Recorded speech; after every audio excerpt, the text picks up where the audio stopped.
So we're here with Carl Lewis. Is cross country is not your normal home? Yeah, who'd have thunk it? Yeah, we're here. Obviously being head coach at the University of Houston, we're excited about building a program. This is my second year, and wanted to come with actually and support our distance coach and cross country coach, Kyle Gibson. And that's really why we're here. And also we have a couple of English kids that one's on the team now, and one will be on the team next year. So we're excited. Yeah, because it's a path that more and more young athletes are taking to head towards college and to go down that route. Well, one of the things about sports, period, it's a global entity, and universities in Houston, in the United States, have historically had athletes from all around the world. And now we have a program that's obviously really focused on sprints, hurdles, and jumps. We wanted to broaden that a little bit with a new coach. So we're excited about being able to give those people an opportunity to get an education, because that's extremely important, as well as develop themselves in a world-class facility. Yeah, what do you make of what you've seen today? How does British sort of cross country? Well, I'm the wrong person to ask about it. I'll just say I'm glad it's not as cold and wet as it could have been. It's just kind of interesting to see cross country, because obviously it's so different than what we deal with on the track. But it's exciting. I mean, it's a different thing, and it's exciting to see the people. I've been to so many road races. Obviously, I've started the New York Marathon. I've done these things, but even that is not like cross country. So it's really unique and interesting to be here. Was it something you ever did at all? Well, I always say that I don't run farther than I can hold my breath. So this is not for me. But that doesn't mean that I can't respect it and like it and really see the hard work and dedication and the differences it is between track and field. Yeah, and when it comes to, we're coming towards the end of what's been another amazing year for track and fields globally. Who's really sort of impressed you this summer?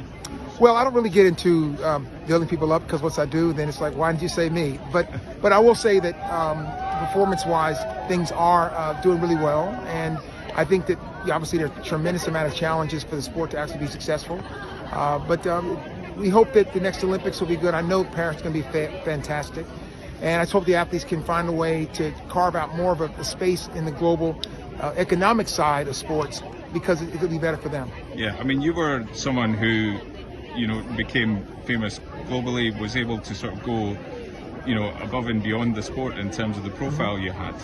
Do you see that as being an increasing challenge for people like Noah Lyles? He does make headlines, but maybe not as many as we would like him to see. Well, I mean, you have to understand is that we're in an area now where kids grow up in social media, and they believe that likes and followers is really what it is, and it really isn't. Because on the internet, I think it's incredible to have social media. I wish I would have had it, so it's a great thing to have.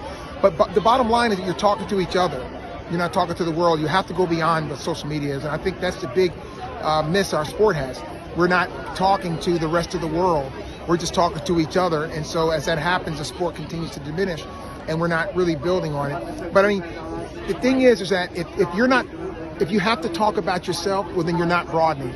And if you're not talking about you, about something that's interesting, he had a tremendous season where he had the triple this year. It was great. I mean, fabulous to watch. I thought he had an outstanding season.